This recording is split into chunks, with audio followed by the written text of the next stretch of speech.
The strangers. कहानी की शुरुआत में हम दो लड़कों को देखते हैं जो चर्च की तरफ से क्रिश्चियन लिविंग कार्ड बांट रहे होते हैं। जब ये दोनों यहाँ पर आते हैं तो घर की दीवारों पर इन्हें खून और पास रखी एक चाकू भी दिखाई देती है जिससे किसी का खून किया गया था। अब इस कहानी को पूरा जानने के लिए हमें इस मूवी को पूरा देखना होगा। तो मूवी शुरू होती है जिसमें हम एक कपल को देखते हैं जिनका नाम जेम्स और क्रिश्चियन होता है। यहाँ ये दोनों अपने फ्रेंड की वेडिंग पार्टी में एंजॉय करने के लिए जाते हैं। अब ये सभी एंजॉय कर रहे होते हैं कि तभी जेम्स क्रिश्चियन को कुछ सरप्राइज देने के लिए बाहर लेकर आता है। बाहर आने पर जेम्स रिंग निकालता है और क्रिश्चियन को दिखाता है। ये देखकर क्रिश्चियन उससे कहती है कि वो अभी इन सब चीजों के लिए तैयार नहीं है। भले ही ये दोनों आपस में बहुत प्यार करते थे लेकिन फिर भी क्रिश्चियन रिंग लेने से मना कर देती है। ये सुनकर जेम्स काफी दुखी भी होता है। खैर अब ये लोग उस वेडिंग को एंजॉय करने के बाद एक फैमिली वेडिंग हाउस वेकेशन पर आ जाते हैं जो कि जेम्स के डैड का था। अंदर आने पर हम देखते हैं कि ये रूम पूरी तरह से सजा हुआ था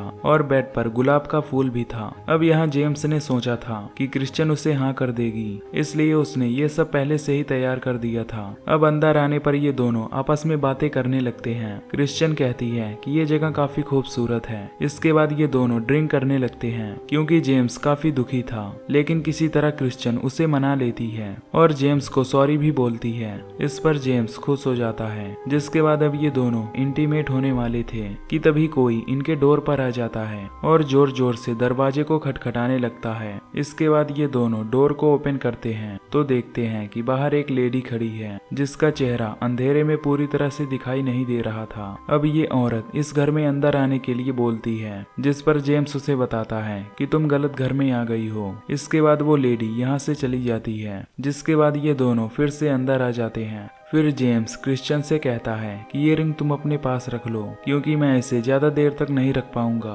अब जेम्स उससे कहता है कि मैं बाहर जा रहा हूँ और कुछ देर बाद वापस आऊंगा। ये कहकर जेम्स वहाँ से बाहर चला आता है क्योंकि अकेले वहाँ पर उसका मन नहीं लग रहा था। बाहर आने पर जेम्स अपनी कार लेकर ड्राइव पर चला जाता है। अब क्रिश्चियन घर में अकेली ही होती है, इसलिए वो अपने अकेलेपन को दूर करने के लिए स्मोक और ड्रिंक करने लगती है। इसी बीच वो जेम्स की दी हुई रिंग भी पहन लेती है। लेकिन तभी किसी के दरवाजा खटखटाने की आवाज आती है जिसे सुनकर क्रिश्चियन काफी डर जाती है और धीरे धीरे से उस दरवाजे के पास जाती है और पूछती है कि कौन है। इस पर वहाँ कोई नहीं बोलता। ये सुनकर क्रिश्चियन डोर नहीं खोलती और वापस से रूम में आ जाती है। तभी फायर स्पेस में से धुआं ज्यादा निकलने लगता है जिसकी वजह से स्मोक डिटेक्टर ऑन हो जाता है। इसके बाद क्रिश्चियन उस डिटेक्टर को तोड़ देती है, लेकिन तभी फिर से कोई दरवाजा खटखटाता है जिसे देखकर वो फिर से डर जाती है। इसके बाद वो जेम्स को फोन करने की कोशिश करती है लेकिन उसके फोन की बैटरी डेड थी। जिसके बाद क्रिश्चियन टेलीफोन से जेम्स के पास कॉल करती है और उसे इन सब के बारे में बता देती है, जिस पर जेम्स उससे कहता है कि वो जल्द ही आ रहा है। इसके बाद क्रिश्चियन अपने क्लॉथ चेंज करती है और स्मोकिंग करने लगती है। अब क्रिश्चियन इधर उधर टहल रही होती है कि तभी कोई फिर से उसके डोर को खटखटाता है। अब इस बार वो काफी ज्यादा डर जाती है। जिसके बाद वो एक चाकू लेकर दरवाजे के पास जाती है लेकिन वो डर की वजह से डोर को ओपन नहीं करती। अब क्रिश्चियन विंडो से देखती है तो उसे वही लड़की दिखाई देती है जो पहले जेम्स और क्रिश्चियन को यहीं पर मिली थी, जिसका चेहरा अब भी कुछ साफ नहीं दिख रहा था। खैर अब क्रिश्चियन बहुत ज्यादा डर जाती है। जिसके बाद वो अपने बेडरूम में आकर छिप जाती है, लेकिन तभी क्रिश्चियन को लगता है कि कोई उसकी तरफ आ रहा है, लेकिन ये जेम्स था जिसे देख क्रिश्चियन काफी खुश होती है और उससे ये सब बातें बताने लगती है। क्रिश्चियन कहती है कि वो लड़की और उसके साथ बहुत से लोग हमारे आसपास डोर और विंडो खटखटा रहे थे, लेकिन जेम्स को क्रिश्चियन की बातों पर यकीन नहीं हो रहा था। इसलिए वो क्रिश्चियन के साथ घर के सभी जगहों को अच्छे से चेक करता है, लेकिन यहाँ पर कोई भी नहीं होता। इसके बाद ये दोनों विंडो से देखते हैं तो बाहर वही लड़की खड़ी होती है। अब उसे देखने के लिए जेम्स घर से बाहर निकलता है, जहाँ पर वो देखता है कि किसी ने उसके कार के शीशे को तोड़ दिया है, जिसे देख जेम्स भी समझ जाता है कि यहाँ पर कुछ गड़बड़ है। अब जेम्स कार के अंदर जाता है और अपना फोन ढूंढने लगता है, लेकिन तभी कोई पीछे से उसे टच करता है, जिसे देखकर वो काफी ज्यादा डर जाता है और अपने चारों तरफ देखने लगता है, लेकिन उसके आसपास वहाँ उसे कोई नहीं दिखाई देता।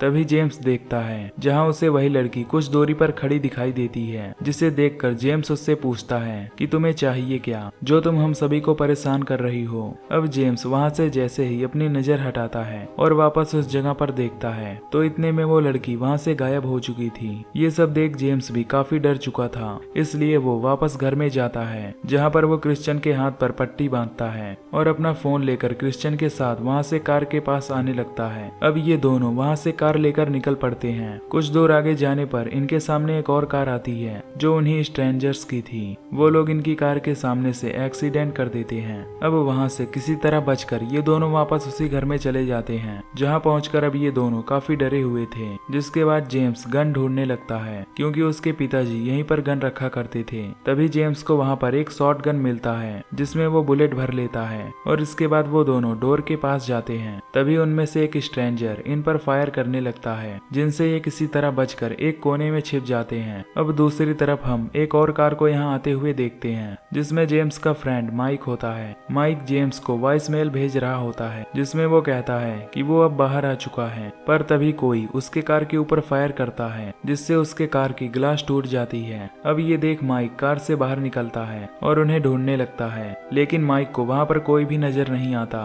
क्योंकि वो स्ट्रेंजर्स वहाँ पर छुपे हुए थे। खैर अब माइक जेम्स के घर के अंदर आता है और जेम्स को ढूंढने लगता है। फिर जैसे ही माइक जेम्स के पास आता है तो तभी जेम्स उस पर शॉट गन से फायर करता है, जिसमें माइक का सिर ब्लास्ट हो जाता है और वो वहीं पर मर जाता है, क्योंकि जेम्स को नहीं पता था कि वो माइक ही है। अब जैसे ही जेम्स उसे देखने के लिए उसके पास जाता है तो वो देखता है कि वो कोई और नहीं बल्कि उसका बेस्ट फ्रेंड माइक होता है। अब ये देखकर जेम्स काफी ज्यादा रोने लगता है और उसे अपने ऊपर काफी ज्यादा गुस्सा भी आता है, क्योंकि उसने स्ट्रेंजर्स के चक्कर में अपने बेस्ट फ्रेंड को ही मार दिया। खैर अब जेम्स शॉट गन लेकर बाहर जाने लगता है, जिस पर क्रिश्चियन उसे मना भी करती है, लेकिन वो उसकी एक नहीं सुनता और बाहर चला जाता है। बाहर जाने पर जेम्स उन स्ट्रेंजर्स को ढूंढने लगता है। तभी एक स्ट्रेंजर जेम्स पर हमला कर देता है। इधर क्रिश्चियन अकेली ही रूम के अंदर उसका इंतजार करने लगती है। अब कुछ देर इंतजार करने के बाद क्रिश्चियन घर से बाहर आती है और किसी तरह से बचकर एक गैरेज में पहुंच जाती है। अब उसे यहाँ पर एक रेडियो मिलता है, जिसमें क्रिश्चियन अलग अलग फ्रीक्वेंसी बदलकर हेल्प मांगने की कोशिश करने लगती है। तभी वहाँ पर किसी आदमी के आने की आवाज आने लगती है, जिसे देखकर वो काफी ज्यादा डर जाती है। अब क्रिश्चियन रेडियो पर हेल्प मांगकर कुछ बता पाती,